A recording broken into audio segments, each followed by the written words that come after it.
Good morning and welcome everybody. What you'll need for today's practice is a block and a belt. I'm sitting on a block right now, so we'll start off our practice sitting on a block. What you want to do is come into a seated position with your legs crossed at the shins, the feet flexed so that the underneath foot, the back foot is hooked underneath to support the front foot's calf and shin. And the front foot is drawing back slightly to create a bit of pressure between the shins. We're then going to shift our weight from one buttock to the other and draw the flesh out to come sit nice and tall up on the sitting bones, and allow the knees to descend down so that there's relaxation in the hips. Taking your hands out to the side, turn the fingers out, turn the inner elbow to face forward, and draw the shoulder blades flat to the back to broaden across the chest. Bring your hands as close or as far away from the body as need be to be able to push into the hands and get that length and lift through the side body. Once you've got a lifting into the sternum, lifting up the sternum and getting that extension from the side ribs up into the armpits, then draw the shoulder blades flat back down and pull your bottom ribs in slightly. You can also feel as though you're trying to push your buttocks into the block, which should engage that lower band of abdominal muscle slightly and enable you to get a neutral pelvic tilt. Once all of this is in place with the pushing to the hand and that lengthening the body up, you can draw your face back, aligning the back of the head with the tailbone, and then releasing one hand at a time to the knees. Bending the elbows, allow the elbows to soften down while still lifting that front armpit up and drawing the back armpit slightly into the body. Broadening across the collarbones, with the chin parallel to the floor and the throat open.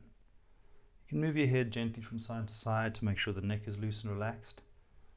And then with your gaze slightly above the eye line, allow the eyes to close. And just come into a balance. So notice the breath flowing in and out through the nostrils. Allow the elongation of the spine on the inhale breath. And the exhale, relaxation that travels through the body. So we use the lengthening up and the softening down as counterpoints to bring the body into a balance that is alert yet relaxed.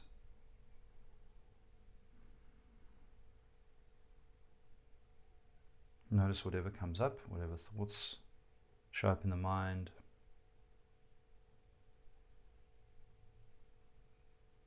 Whatever physical sensations show up in the body. And just checking in with your emotional state. Breathing into all of those things. Not trying to change them in any way, but just to observe them from moment to moment.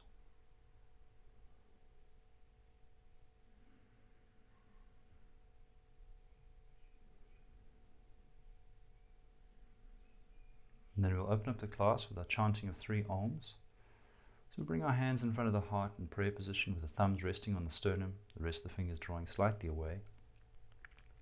And what you can do here is think the sound Om at the same time as chanting it out loud, so that there's a kind of unity of internal and external noise, sound. So we'll take a deep inhale, exhale breath to empty the lungs completely.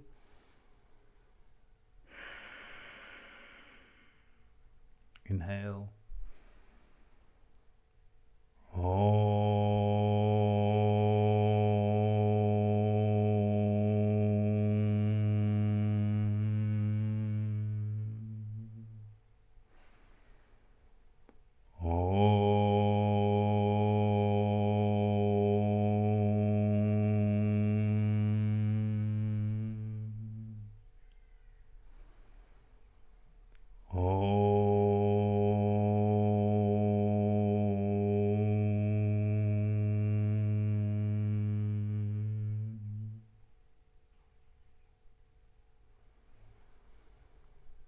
Inhale once more to lengthen the spine upright, and then exhale, bow the head to the heart, releasing the hands down to the thighs with the palms facing up.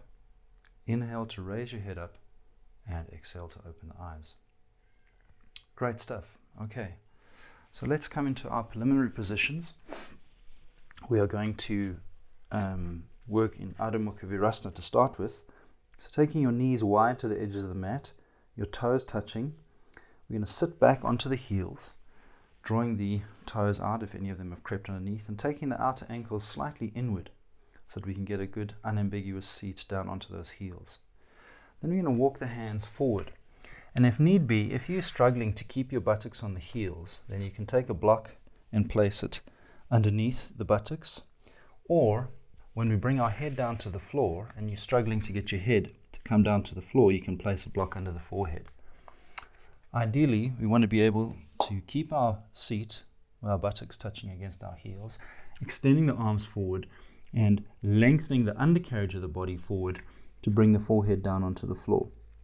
So we're grounding into that space between the index finger and the thumb, flattening the whole hand down and then externally rolling the arm outward. So the biceps that are closest to your ears, we are lifting up toward the ceiling, and the triceps on the outside of the arm, we are drawing down toward the floor. Try not to overextend forward. Try and just go to about 95% of your maximum capacity so that you still have the ability to draw the shoulder blades back and flatten them to the back, that you still have the ability to rotate into the arm slightly and get a bit of nuance into the torso as well. So we're thinking about extending the body forward, the undercarriage of the body forward, to let that dorsal spine descend in so we don't hump up the back. But we're also trying to elongate that lower back, so pull your belly in a little bit and try to extend from the lower back, lower to middle back down to the tailbone, to almost tuck your buttocks under a little bit more to create a bit more length into that lower back. Every time you kind of want to readjust the head, that's fine. You can just lift the head up and place it back down.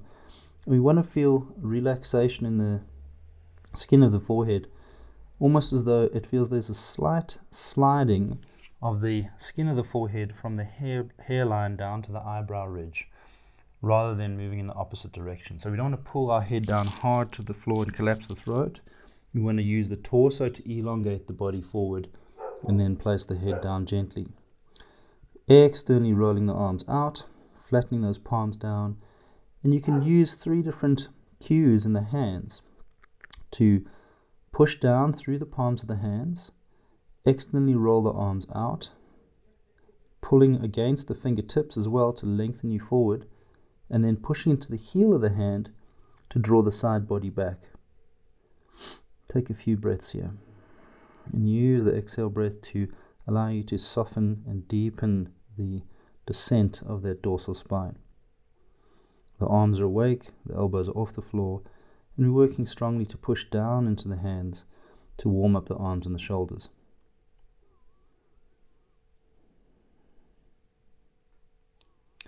Good. Then we'll come up onto all fours, transitioning into our Adho Mukha Svanasana, downward facing dog pose. So we want to have our hands slightly ahead of the shoulder line, so that our eye line is in line almost with the tips of the fingers. Our knees and feet are now hip distance apart, and we're going to curl our toes underneath and transition in with bent knees. So we're going to lift the knees off the floor, keep the knees bent, and push through the arms to draw the side body back, lengthening the side body, dropping the arms down, the armpits down towards the knees, and then drawing the bottom ribs in if they're pushing hard against the skin. If they're not, just work more diligently, strongly, to try and get your torso to touch against the thighs and the nipples towards the knees. Keep pushing strongly through the arms, and with the arms straight, the shoulders drawn away from the ears, we're going to exhale and straighten the legs and take the heels down towards the floor. So we're working to take the thigh muscle back onto the bone and lengthen the side body back to the hip. So keep pushing strongly through the hands, but also use the legs to pull the muscles back onto the bone, lifting those kneecaps up.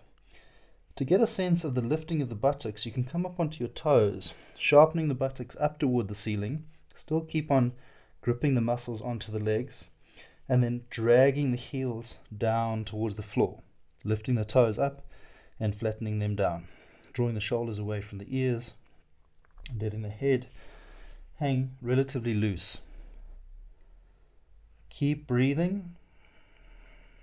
Use the inhale breath to bring aliveness to the torso, to the body, lengthening it back toward the hip, and use the exhale breath to let go of unnecessary tension in the posture. We'll hold for a couple more breaths.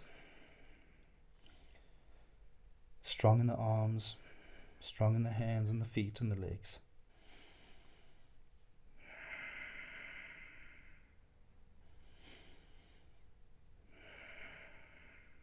Good. Then we're going to walk our feet forward toward the front of the mat and come into a forward fold with our feet hip distance apart. So really what we want to do here is practice with our own bodies, in the sense that if we have very tight hamstrings, then we want to work with our feet slightly wider apart. So I'll just show you from the front. We're standing feet hip distance apart, and we want to be hinging directly from the hips. So we're lengthening the body out of the waist, keeping the legs awake, and we're going to extend upward and then hinge from the hips forward and down. So we'll grab onto opposite elbows, lift the arms up so that the biceps are in line with the ears, rein the bottom ribs in slightly, move the buttocks forward, lengthen out of the waist, and extend forward and down. Shift your weight slightly forward toward the toes, pulling up through the knees, feeling that teetering toward the toes helps us to lift the skin of the back of the legs up slightly, and we're extending that undercarriage of the body forward, opening the armpits up, opening down to the elbows, and lengthening the body forward and down. Try and see if you're just making it all about the hamstrings. If that's the case, bend the knees slightly and get a little bit of access to the lower back by taking your belly towards your thighs, touching the thighs if possible with those bottom ribs. Then we're going to straighten the legs from there if we can, and try and keep contact with the bottom ribs against the upper thighs.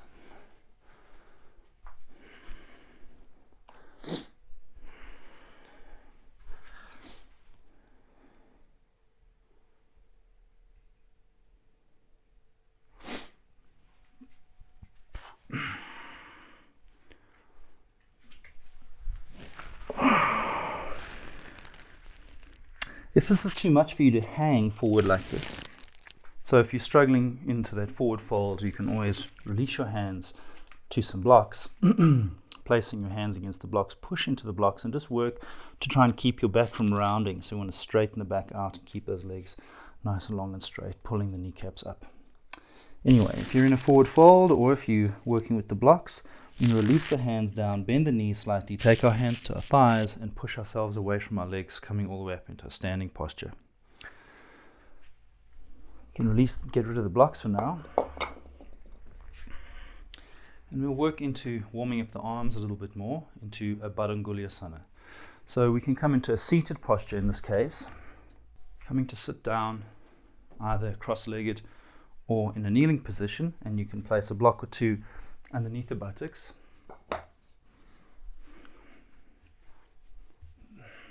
So we want to be sitting with a nice tall upright spine. We're going to interlace the fingers, flipping the palms away from us, drawing the shoulder blades back and down, and then lengthening the arms up toward the ceiling. So we want to push into the arms in such a way so that we squeeze the outer elbows inward and lengthen up out of the waist. But we don't want to puff those bottom ribs forward.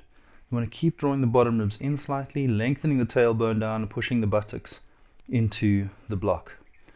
So lengthening up and drawing the shoulders down to create a bit of space between the biceps and the side of the head. Turn the thumbs up toward the ceiling and take the pinky fingers down towards the top of the head. Lengthening out of the waist, really activating those arms, and then we'll exhale, release them down to the side. Interlace your hands again, flipping changing the interlace of the fingers around, flipping the palms away from you again, drawing the shoulders back and down, lifting the arms up, reaching into the heel of the hand, lengthening out of the waist, and drawing the shoulders away from the ears. Pull those bottom ribs in, push the buttocks actively into the block to get that extension and length up out of the waist. So you want to keep your shoulders away from your ears, make sure the neck is relatively loose and relaxed, and then turn the palms so that the thumbs reach up towards the ceiling and the pinky fingers pull down. Squeeze the outer elbows inward and draw your belly in a little bit to make sure those bottom ribs don't extend forward. So we don't want to arch into the back, we want to draw the lower back down toward the sitting bones rather. And then exhale, release and relax down. Moving from here, we'll come into our tree pose. So standing in tree pose requires a little bit of balance, but we establish that balance in our mountain pose, Tadasana. So we want to get the balls of the big toes to touch the big toes themselves, the heels and the ankles, and then lift the rest of the toes up, spreading them down and flattening them to the floor as best as possible. We want to have our knees pointing directly forward, so you have to determine whether or not you have a tendency of rolling the thighs backward and sticking your bum out behind you, or rolling the thighs outward and pushing the hips forward. So we want to be standing in a nice tall upright position with our buttocks moving slightly forward, lifting the sternum up, drawing the shoulder blades back and down, and then turning the inner elbows to face forward. So the kneecaps are pulled up and awake, the thigh muscles are online. There's that subtle tucking of the pelvis with the front pubic plate lifting up, the tailbone drawing down and lifting toward the sternum. Shoulder blades flatten to the back, inner elbows facing forward, and lengthening the arms down, feeling the relationship between the heel rooting into the floor and the crown of the head extending up. So just breathing, and you can close your eyes here and feel those subtle vacillations of balance as you stand in mountain pose.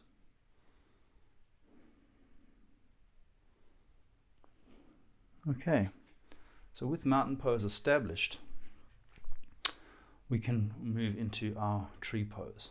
So what we're going to do is we're going to turn the right leg out, lifting the right leg up and placing the right foot as high up into the inner left thigh as possible.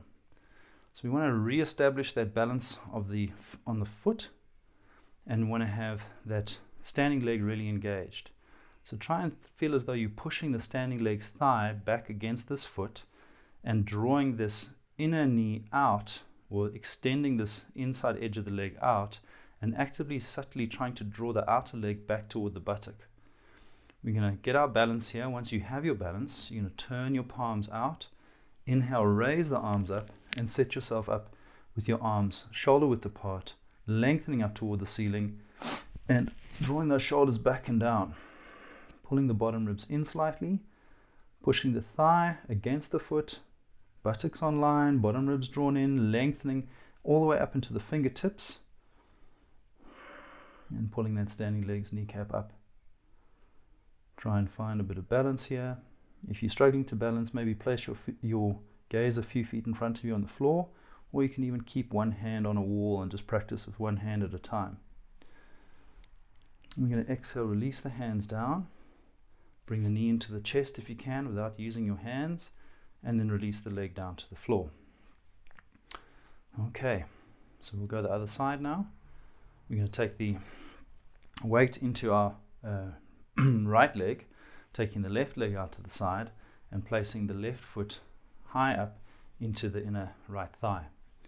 So once again, you want to feel that this hip is not protruding out. We don't want to kind of be sticking out to the side. We want to be drawing it in, pushing the thigh against the foot, extending that inside edge of the leg out, taking the outer knee toward the buttock, and coming into an established upright position.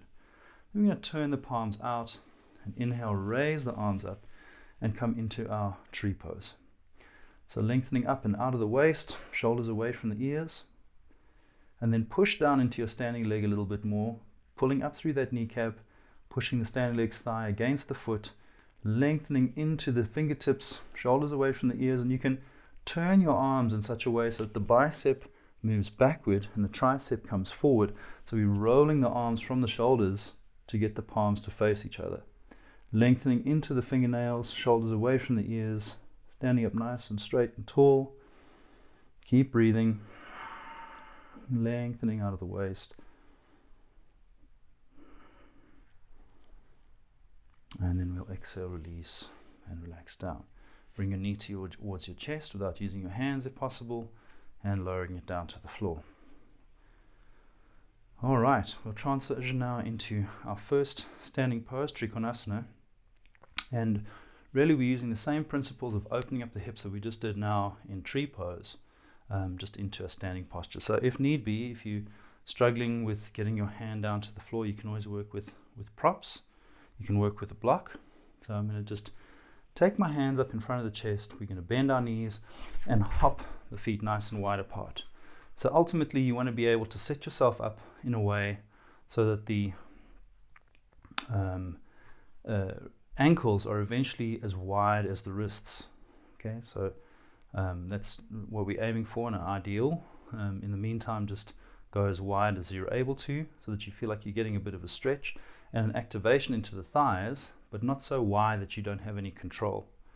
You're going to turn the right toes out, turning the left toes slightly in, keeping the body lifted from the side body up into the armpit, arms up nice and straight, lengthen out of the waist, extending out toward the right, keeping both kneecaps drawn up, and then releasing the right hand down to the right shin or ankle. Here we want to push slightly against the hand and turn the body open toward the ceiling. So the external rotation, in fact, starts to happen from the outside edge of that back foot. So turning that foot into the mat, turns that leg out, starts to turn the hip out, okay, and then we're turning the whole torso as a result of that. So it's not just about dropping your top arm back and having this humerus kind of protruding forward, the head of the humerus protruding forward. We're keeping the shoulder blade drawn back, the arm tucked in, and we're turning our body open toward the ceiling from the outside of the back foot. That spiral begins. At the same time, we want to still be grounding into the ball mound of the front foot's big toe, turning ourselves open but also rooting down, so both legs remain straight and strong. And you only turn to look up at your top hand if it doesn't hurt your neck. Otherwise, keep looking straight ahead or down at your bottom foot, rolling that bottom shoulder back and away, and then pushing into the outside edge of the back foot. Take an inhale and come all the way up, turning the toes in, hands to the chest, and we hop our feet together again. Great. All right, so we go to the other side now. Same thing, we begin in Tadasana, mountain pose, bringing our hands up towards the chest. Inhale, hop the feet nice and wide apart, getting the maximum distance for your body, and then turning the left toes out this time, turning the right toes slightly in. So we want to have an imaginary line coming from that front foot's heel and bisecting that back foot, so that if we had to step up, the feet would be in a T shape like this. All right. So once we've got that distance and that balance, make sure that you have that alignment between the 2 feet, arms up slightly higher than shoulder height, so we get this lengthening and lift into the side body. We take a deep inhale here, and we lengthen out towards the left and take the left hand down toward the left shin. Now it's not cheating to rest on your shin, but you don't want to rest heavy on the shin. You can use it though to push that thumb against the inside edge of the shin slightly and turn your body open toward the ceiling.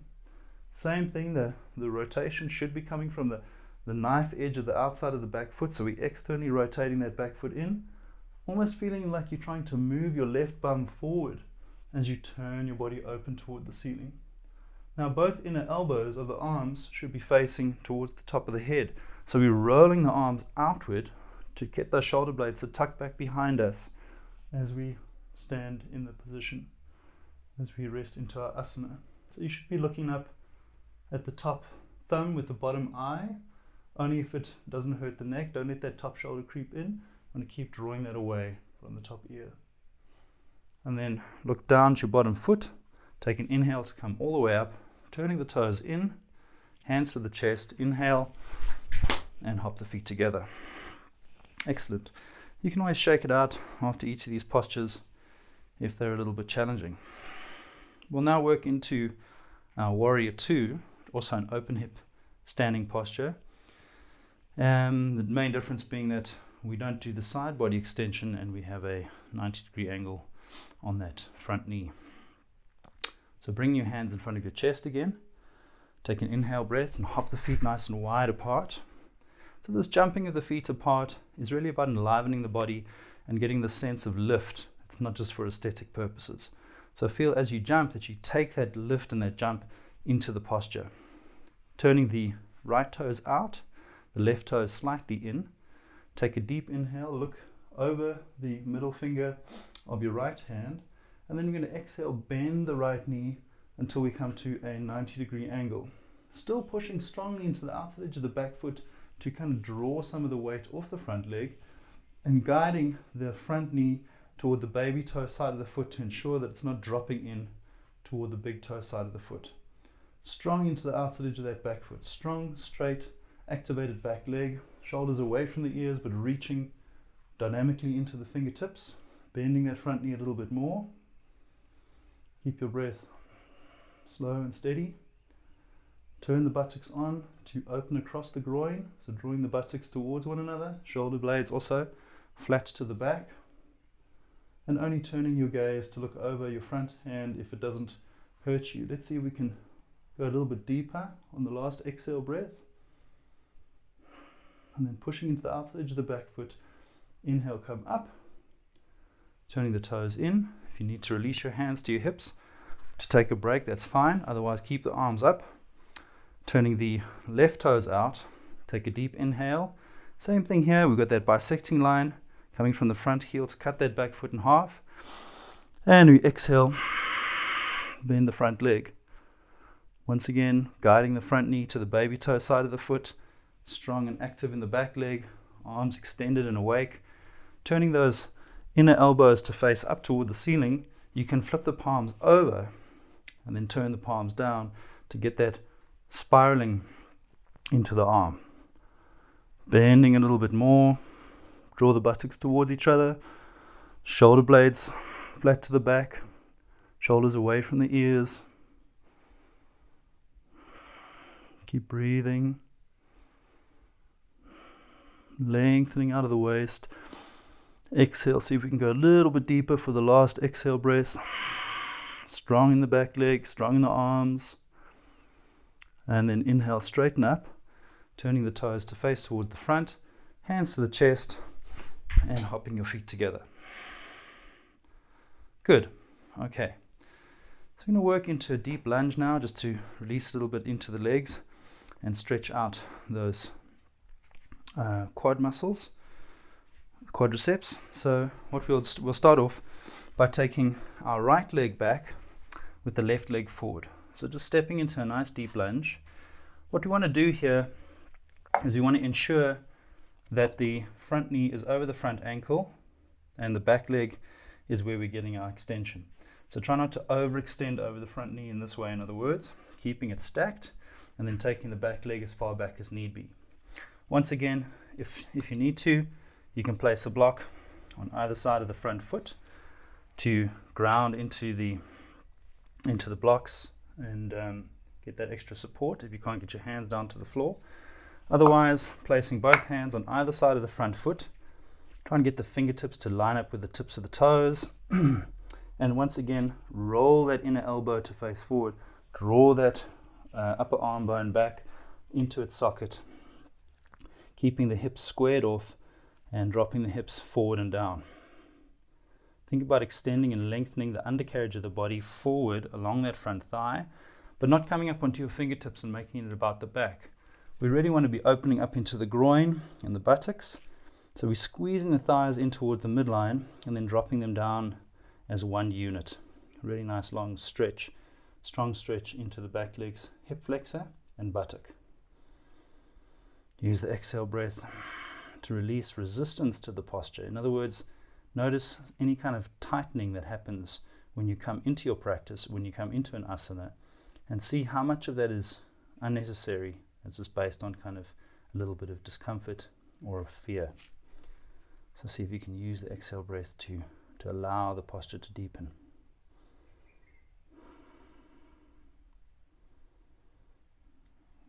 All right. So we've got a nice strong stretch into that back leg. We're now going to come up into a kneeling position on both legs, and this might be sensitive on your back knee, which if it is the case, you can take a blanket or a towel or a foam. You can just pause the recording and grab that. Just place it onto the knee, underneath the knee, and come into a kneeling position.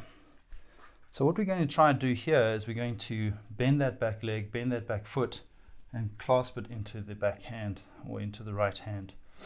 So the left knee is still over the left ankle, and we can push a little bit against the left leg to lift the front body up. We're drawing the tailbone down, and you're moving the buttock slightly forward, and as you do that, you'll feel an increased stretch in your back leg's hip flexor. We're going to lift the body up nice and tall. Now, if this is too much to lift your leg up like this, you can always just place it onto a block behind you. So just taking it up slightly, incrementally, one block at a time, to just kind of feel that you're getting some sort of lift, or you can use a strap onto that back ankle.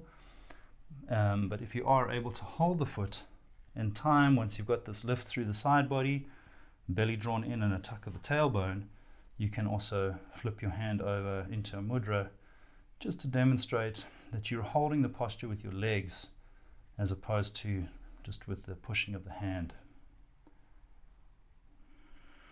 Pull that leg up a little bit more if you're able. Really strong stretch into that thigh, but we're not letting it dump into this lower back. We want to keep drawing the belly in and moving the buttocks forward, so that we're equally distributing the strain of the posture between that front quadricep and the psoas kind of lower back as well. And then we'll release down, getting any of these blocks out of the way as need be. And we'll move into the other side of the posture. Just continue along the sequence. So we'll now move into Ekapada Kapotasana, which is our half pigeon pose. So from your lunging position, you're going to walk your front foot across the body to set your shin up to be kind of as parallel as possible to the front edge of the mat, squaring off the shoulders and the shin bone. So coming into this posture, we want to make sure that we're not overloading the knee. So if you can feel that most of the weight and most of the stretch is happening in the buttock area, then it's fine. You can maintain that, but try and keep your front foot relatively strongly flexed so that you protect the knee. And if it's too much for you to be floating in the air with that back hip, you just take a block or two and place it underneath the buttock. So we can work in this way just to slowly get ourselves into a position where we can go deeper into the posture. Starting off, you can just stay upright. If this is a strong enough stretch for you, you can just stay upright with arms straight. Try to roll that back leg's inner thigh up toward the ceiling so that we roll the hips once again to square. And then if you can go a little bit further, you can walk your elbows down to the floor. This might be comfortable enough for you, in which case you can make a stack of fists and place your forehead onto the fists. Okay, and just feel that you are staying over the midline of the pose. You're not dropping to one or other side. So generally, we all want to fall into the left side now. Drop the buttock down to the floor. So try and draw your right hip to square and keep square over the midline of the posture. If that's enough for you, stay there. If you're able to, you can also remove the block and extend your arms forward, bringing your forehead all the way down onto the floor. And then we just rest in this posture, almost allowing it to take place. So that's why it's really important to stay over the midline, so that we can deepen the relaxation without falling deeper out of alignment, if that makes sense. So by being in alignment, as the body starts to release and allow us to go into this posture a bit more, we still remain in a healthy alignment. Use the exhale breath to let go of unnecessary tension in the body.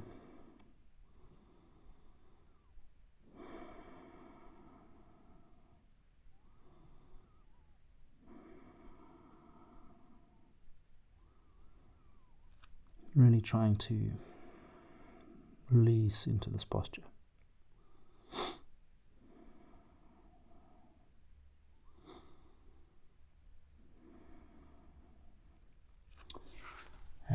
to take our hands underneath our shoulders, walking them back underneath our shoulders, and we transition out of this posture by curling the back toes underneath, lifting the back knee off the floor, and gently pushing back into our downward facing dog pose, Adho Mukha Svanasana. So really use downward facing dog to stretch and reset the body, lengthening the side body, drawing the heels down to the floor, all of the things. Okay. Then we'll set up on the other side now. So we're going to step our right foot forward and lower the back knee, left knee down to the floor. Once again, we want to start with this alignment of having the front knee over the front ankle and taking the back leg further back to get as much stretch and length as you like. But we don't want to flare that back leg's hip out. Okay, we want to take the outer thigh forward and the inner thigh back to roll that leg into place so that we are working with squared hips and squared shoulders. So once you're in this position, we squeeze our thighs towards the midline as though we're trying to kind of draw in toward the center, and the hands can either be on the floor or on blocks as we did before. And then we drop the hips down as one unit. So when I say one unit, just make sure that each hip is moving forward with the same amount of distance. So we're not just throwing one or other hip further forward to try and create the illusion of mobility, and really getting a nice stretch into the buttock and the hip and thigh flexor on the back leg. As before, you can think about extending the undercarriage of the body a little bit further forward along the front thigh. So just using your hand, you can coax it forward, and then using the exhale breath, let go of any resistance and tension in the body. Looking a few feet ahead of you. There's no need to look really far forward and crunch the back of the neck. We want to find neutral back of the neck, so just looking slightly ahead of you, just to encourage that extension of the sternum forward. Okay, and then moving into the next posture. So you can bring your front foot in a little bit more, just to give you some extra support. And once again, remember your option of taking a blanket and placing it onto the floor underneath that back knee for some support, cushioning. So once you have this position in place, you bend that back leg and you clasp the back foot in your hand, pushing yourself away from your front foot, from your front leg, just to help you get that lift into the front body. So we come into balance. If you're able to maintain the balance, maybe you can also grab the foot with both hands and lift up. Okay, but we really want to have this lifting of the front body is important. So if we're dumping forward to try and get that leg to lift up, we want to release a little bit in the back leg, stand up tall, and then in time we can pull the leg up higher toward the buttock. Constrain the belly in slightly, draw the tailbone down. Feel how as you move the buttocks forward that it increases the stretch in your back leg's hip and thigh flexor, pushing yourself away from that front leg. And if you have your balance, you can turn the hand to your mudra, just to demonstrate that the posture is getting held by the legs. Ground into that ball mound of the front foot's big toe to help you balance. Really lengthening up out of the waist, neutral spine. Pull the leg up a little bit more for the last breath, increasing that stretch, and then releasing down. Once again, you can get rid of your blanket and or other props as need be. And you're going to walk your right foot now across the body, coming into your Ekapada Kapotasana or half pigeon pose. Now, to set the foot up at a parallel position to the front of the mat requires a lot of work to happen in that hip. So to minimize, if that's too much for you, you can also take this heel closer towards the opposite hip, just to shave off a little bit of the stress of the pose. Keep your front foot flexed, however, making sure that you're not putting undue pressure on the knee. You can place a block underneath your buttock, and then we're going to Extend that back leg back to make space, but roll the back leg's hip in and make sure that we're over the center line. So to begin with, arms straight, just feeling how this works for you, making sure that most of the work is happening in this buttock area and not in the knee.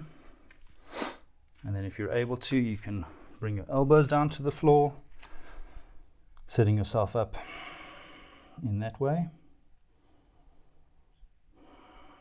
If that's comfortable for you, you can make 2 fists and let the head rest on the fists.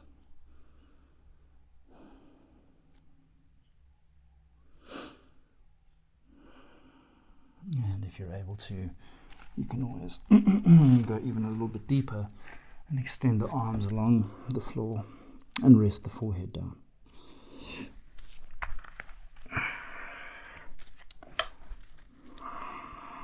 So once you come into this posture, notice the discomfort. Obviously in the buttock, if it's a strong stretch, those sorts of things might make the body want to tighten up a little bit, kind of make you hold your breath and resist the posture. See if you can take your attention into that discomfort, breathe into it, and as you exhale, just let it dissipate. Or at least just come back to kind of the basic discomfort of the posture rather than adding that additional layer of stress and tension. So really the breath is key to helping us soften into the posture.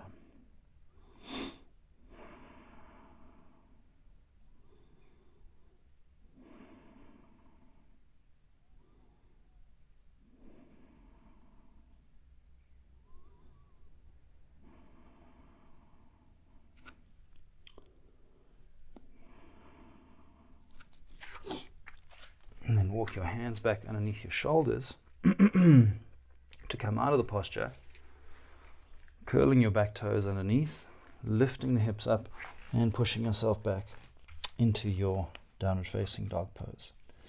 Obviously, if it feels good for you, you can stay in pigeon pose a little bit longer, but just coming out of pigeon pose into down dog just to reset, lengthening the spine, feeling the stretch and length in the backs of the legs, the buttock area after some of those postures, the thigh muscles, and then you can release the knees down to the floor.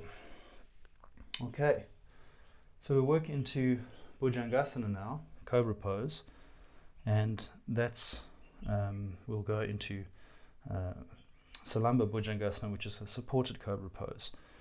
So we're going to be lying down on our bellies and we're going to place the elbows underneath the shoulders with the hands and elbows shoulder width apart.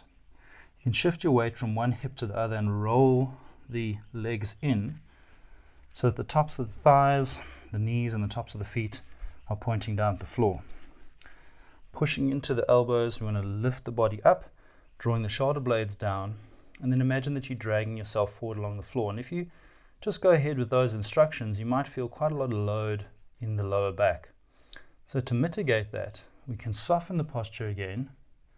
We pull the belly in toward the spine and or push the hips into the floor, and then do everything again. So push into the elbows, draw the shoulder blades back, imagine that you're dragging yourself along the floor, but keep your stomach strongly engaged. You can even push the tops of the feet down into the floor, keep the hips pushing strongly into the mat, and try and scoop your belly out. As you drag your body forward, you'll feel a resistance in the front body, and we're trying to pull the curve out of the lower back and into the upper and middle back. So that drawing into the belly towards the spine should be stabilizing the lower spine. As we lift ourselves up and pull ourselves forward, we're bringing that curve nice and high up and starting to access that dorsal spine a little bit more. The head is in a neutral position. It can be looking slightly ahead of you to lift the sternum up, but we don't want to be straining it too much and looking up at the ceiling. Lengthening out of the waist, drag yourself forward, activate the legs, activate the buttocks, belly scooping in, all the good things. Really strong posture if you're doing it correctly, otherwise it might just feel like you're chilling at the beach. Okay. So we have to bring a little bit of energy and enthusiasm into the posture itself. Sometimes, most of the time, the postures don't do anything without our consent. All right, then we release ourselves down, just placing your hands on top of one another to take a little bit of a rest. If you're feeling excessive discomfort in the lower back, you can shimmy your hips from side to side, just loosening up the lower back a little bit. And then pushing into your hands, we come into a kneeling position. So we're going to use that same principle of keeping the abdomen engaged and working into our camel pose. Once again, if your knees are sensitive, or perhaps you have kind of bendy shins, you can always use a blanket or a sort of towel to just cushion underneath the knees, any kind of foam support that you might have. So I'm just going to use a blanket here to support underneath the ankles a little bit, so that they have some tactile feedback, because my shins don't touch the floor. Then I'll take 2 blocks, start off with 1 block between the feet and 1 block between the thighs. And the intent here is to try and get the maximum amount of contact in the feet. So if you have a high arches, turn the block up. If you have flatter feet, then you can turn the block down. And we want to set ourselves up with our knees and feet hip distance apart as best as possible. So we're taking the block and we're placing it into the thighs with the knees already in alignment, adjusting where you place the block depending on how much flesh you have on your legs. We want to really work with the bone structure. So in other words, don't let the gripping of the block between your thighs make the knees collapse in or go out too wide. Once you've got this in position, you're going to take the heel of your hand onto your lower back and really place the heel of the hand onto that place where the buttock starts to come out of the back and have the fingers pointing down. We'll draw the shoulder blades back, broadening across the chest, squeezing the thighs in towards the midline and squeezing the block between the feet. Then moving the buttocks forward, we lift the side body up, lifting as though someone has placed a belt around kind of the upper back bra strap area and is pulling the belt underneath the armpits and lifting us up to the ceiling. So we're squeezing the blocks to get that stabilization of the bottom part of the body, and then we lift the side body up, we're lifting the sternum up toward the ceiling, and we're arching back just to the point where we can point the sternum up toward the ceiling with the legs strong and a good strong engagement by squeezing not only the block between the thighs but also between the feet, drawing those elbows back, broadening across the chest. One more inhale to feel as though you're lifting out of the waist, not falling into your lower back. And then inhale to come all the way up, and exhale, take the block out between your thighs and sit back if you're able to on the block between your feet or just onto your heels of your feet, and just take a breath or two here. So it's not uncommon to feel a little bit overwhelmed when you practice Ustrasana, this kind of opening of the chest, and the breathing can be quite difficult. So continue to try and breathe, even if the knee-jerk reaction is to tighten up the body. Try and just consciously let go a little bit and try and let more breath in as you go. And also, as you feel uncomfortable coming out, that's fine. You just sit, you wait it out, and you should eventually just equalize.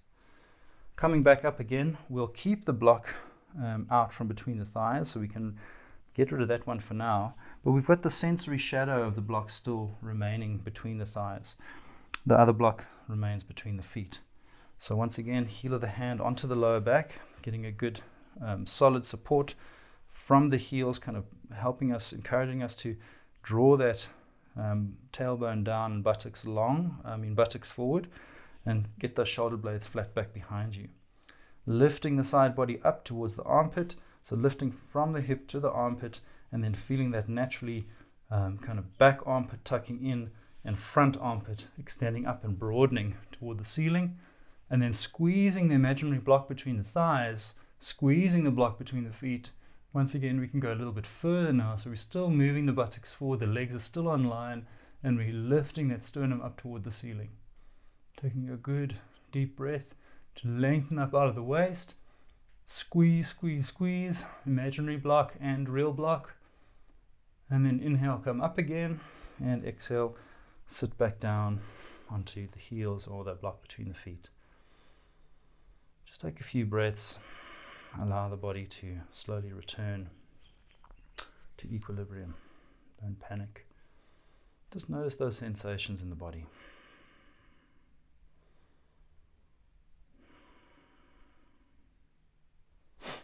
All right. So we'll move into the last Ustrasana now without any props if possible.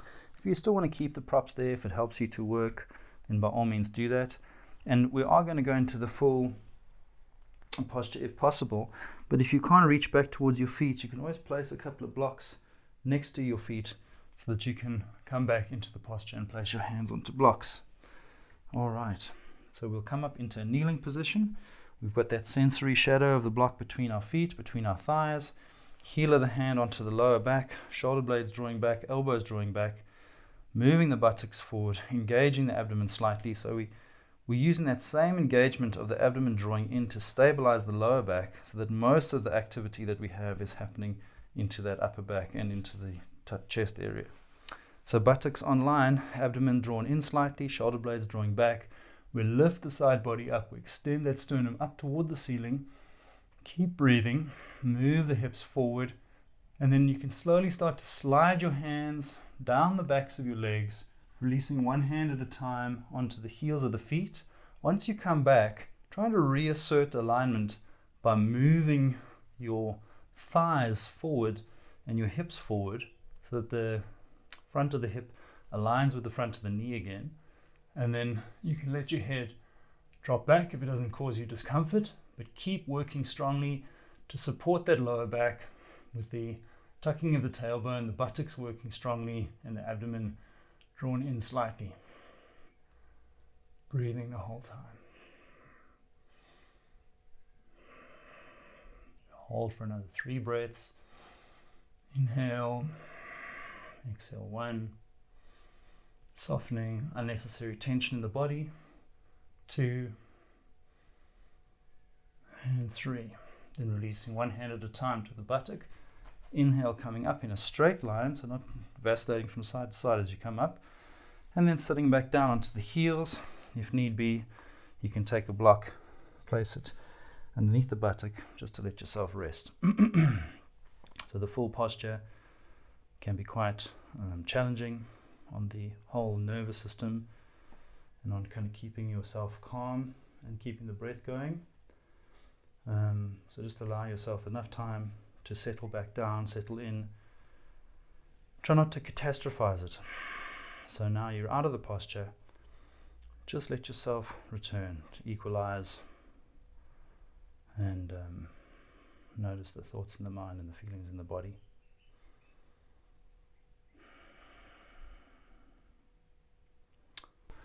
So we're going to come out of our back bending sequences now and we're going to just re-neutralize the spine after some of those back bends. And one of the best ways to do this is the Ardha Mukha Virasana that we did before. So we'll come onto all fours again, taking our knees wide to the edges of the mat, the toes to touch, and we sit back onto the heels and we extend the arms forward, so lengthening that lower back, really getting good stretch into the lower back and the spine, extending forward and then bringing the forehead down onto the floor.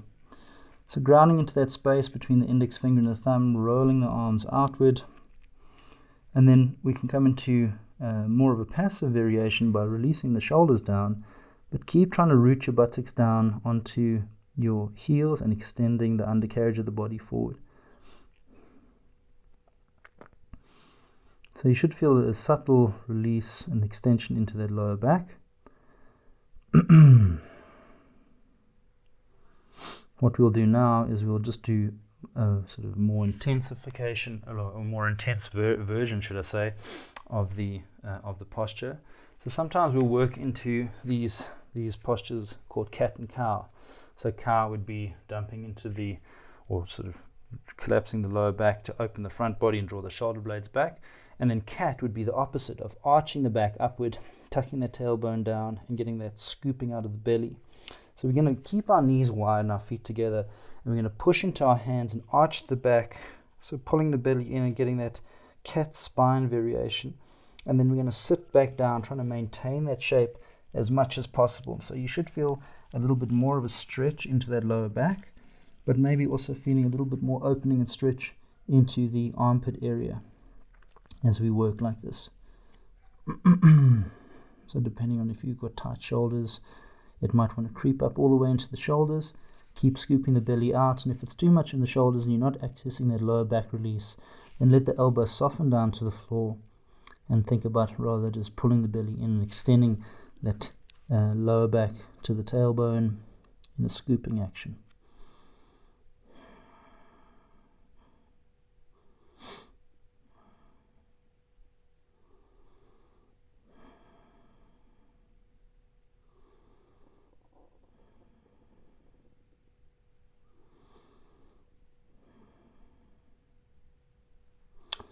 All right.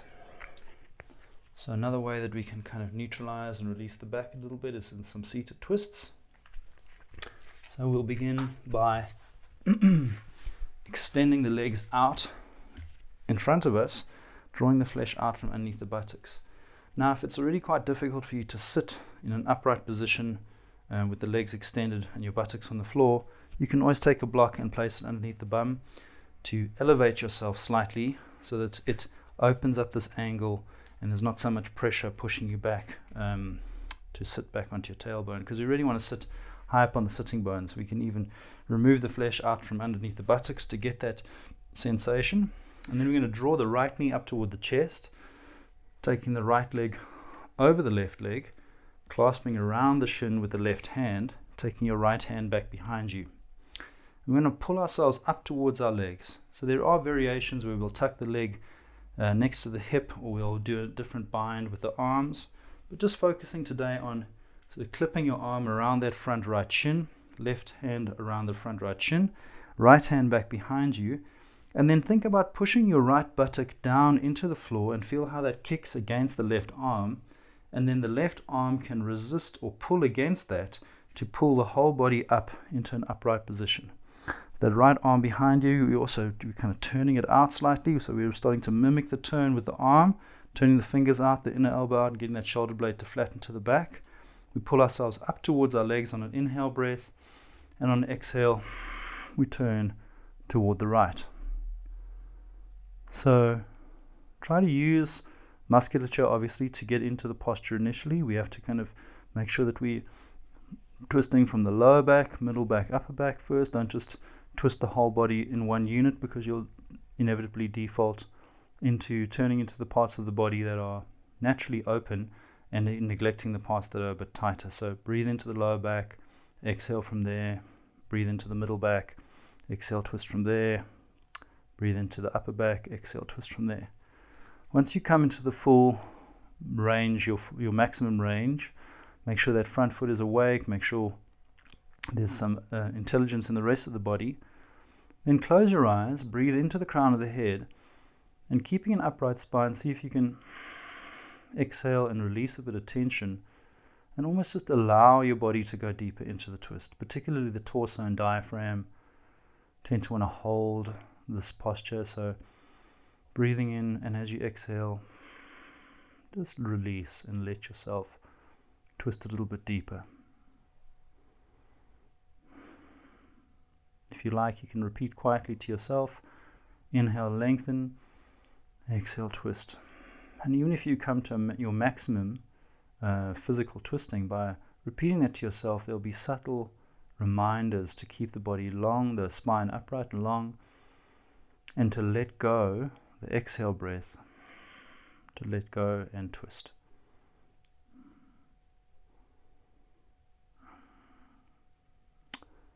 Good. And then we'll drop the chin to the chest, rolling the chin back toward the front.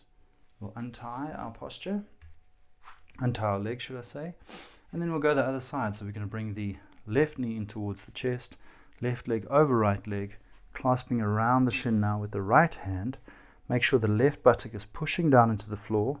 The right arm pulls against that left leg to pull ourselves nice and tall and upright. We take our hand back behind us and we turn the hand out. So we really want to get that shoulder blade to tuck flatten behind us, keeping your extended leg awake. Inhale, lift yourself up towards your legs. Exhale, twist from the lower back. Inhale into the middle back. Exhale, twist from there. Inhale into the upper back. And exhale, twist a bit deeper. Try not to let your shoulders creep up into your ears. So if you're sitting up on a block, maybe you can get a bit more space by dropping the arm down a bit more or taking the arm a bit further away from you. But really your arm should be as close or far away from you as need be to give you a bit of a lift without sort of creeping into the neck. And then once again we close our eyes, we take our attention to the breath, we inhale, lengthen up, and as you exhale try and soften deeper into your twist.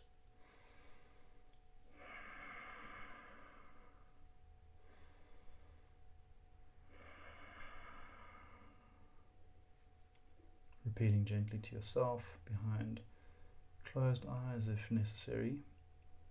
Inhale, lengthen. Exhale, twist. Inhale, lengthen. Exhale, twist.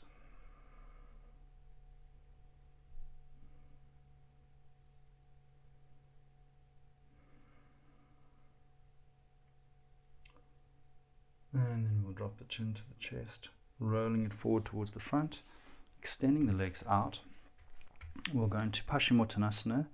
So if you're unable to reach towards the feet, you can use a belt. And I recommend using a belt anyway, just to get the sense of pulling the spine straight before you come forward.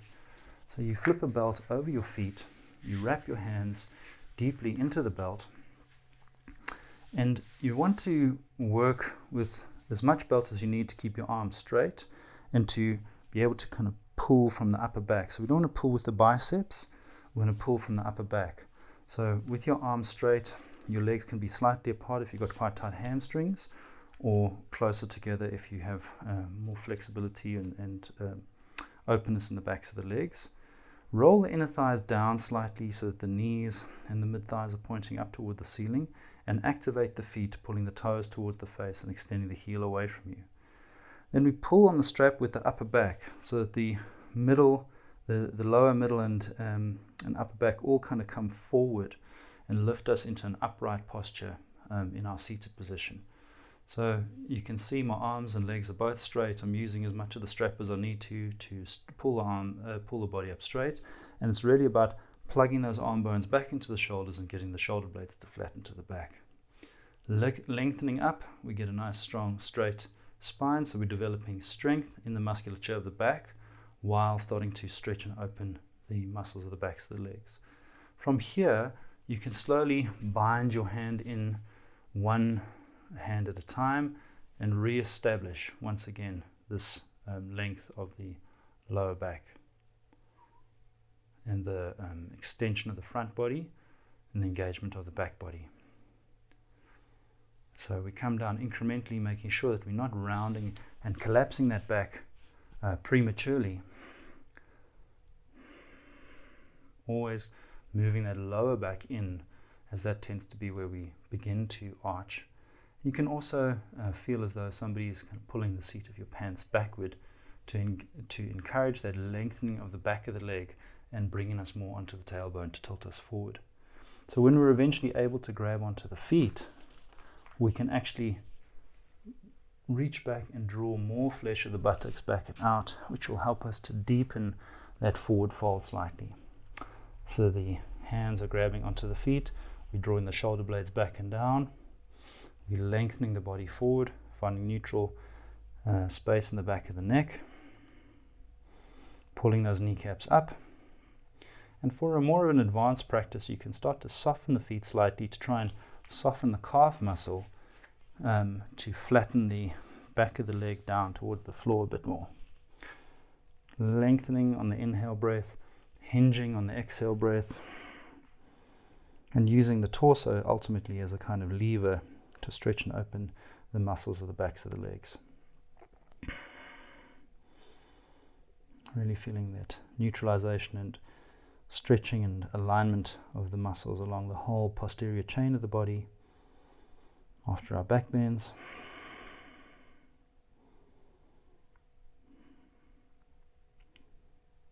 And then we'll inhale, come up, getting rid of all of your straps and props for now, and preparing ourselves for our Shavasana. So for Shavasana, we scooch down towards the front of the mat, lying down onto our backs. It's useful to hug your knees into your chest so that you get this elongation of the lower back onto the floor and extension, just kind of getting the buttocks out of the way. So we draw our knees to our chest. You can hug the knees and vacillate a little bit from side to side, front and back. And then we'll bring one foot at a time with bent knees down to the floor so that the lower back remains long and the buttocks remain out of the way. And then we can extend one leg at a time along the floor, letting the toes flop out to the side, feet slightly wider than hip distance apart. Pushing into your elbows, tuck your shoulder blades flat back behind you, and then take your arms down next to the side body with the palms facing up. You can also have a little bit of a tuck in the back of the chin. A tuck of the chin to elongate the back of the neck. Take a deep inhale into the whole body, and as you exhale, soften and relax.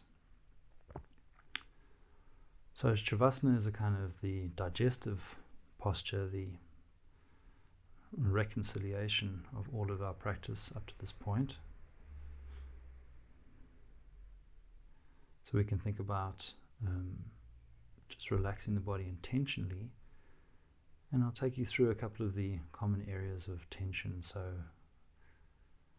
try and let the eyes soften, let the eyeballs sink back away from the eyelids, letting the micro muscles around the eyes soften and relax. You can also drop the jaw slightly, feeling that relaxation spreading from the side of the face into the cheeks, the ears, down the jaw into the tongue and the throat. Relax the temples and the forehead, and you can imagine the brain also is becoming soft and drawing back away from the front of the skull towards the back of the skull. And as the whole skull and brain becomes a little bit heavier, allow the neck to relax, relaxing down through the sides of the neck, the throat, noticing the rise and fall of the breath in the torso, and using the inhale breath to just bring attention to any areas where you might feel tension, shoulders, etc. And as you exhale, just exhale the tension out, feeling relaxation spreading down the arms into the palms of the hands and the fingers. Breathing into the upper back and releasing tension down the skin and muscles of the back. Breathing into the chest, and as you exhale, release tension down the front of the chest, all the way down into the belly and the abdomen, releasing tension there. Releasing tension in the pelvic bowl, relaxing the buttocks and the groin and the sexual organs. Releasing tension in the thighs, the backs of the thighs, the knees, the shins, calves, ankles, feet and toes.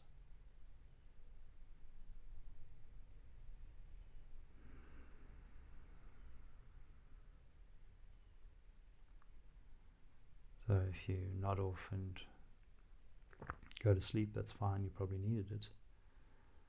But if you're able, try and stay gently aware, conscious, and turn your attention towards feeling the sensations of relaxation in the body and mind. So what does it feel like for your body to be relaxed? Slightly heavier, less internal compression, so as much as we feel heavier, the muscles themselves feel lighter inside, or more spacious. And the mind, when it's relaxed, becomes more and more like a blank slate, thoughts can flit in and out of the mind, and the mind remains relatively calm and unperturbed.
If you'd like to remain in this state for a little bit longer, you're welcome to. When you're ready, we'll begin to transition out by slightly deepening the breath.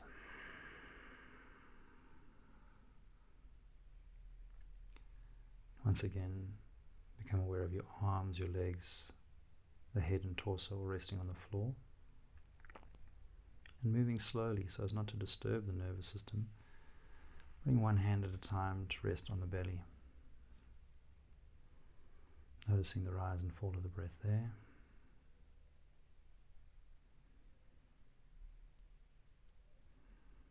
Take a deep inhale into your hands, into your belly,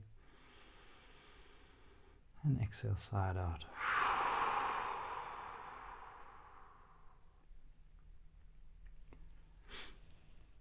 Then gently, slowly roll onto your right side into a fetal position, drawing your knees and chin to your chest and supporting your head with your right hand,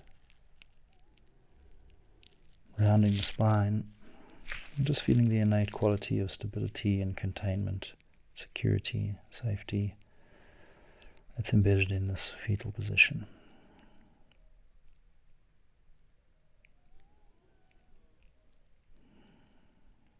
Keeping the eyes closed. When you're ready, place the left hand on the floor in front of the face. Pushing into the floor with the left hand, lead with the left shoulder, and bring your head up last into a comfortable seated meditative posture. So the spine is upright, the shoulders are relaxed and down, the chin is parallel to the floor, and the throat is open. So this balance between being alert and relaxed, being awake, and still present, conscious without being rigid, relaxed without being flaccid. This balance of these two assumed to be mutually exclusive things is really what we're trying to achieve a lot of the time in yoga. So feel both mind and body, both alert and relaxed, awake and yet at ease. Bring your hands in front of your heart in prayer position, raising the hands up between the eyebrows and back down to the heart. Namaste. Om Bolo Satguru Bhagavan Ki.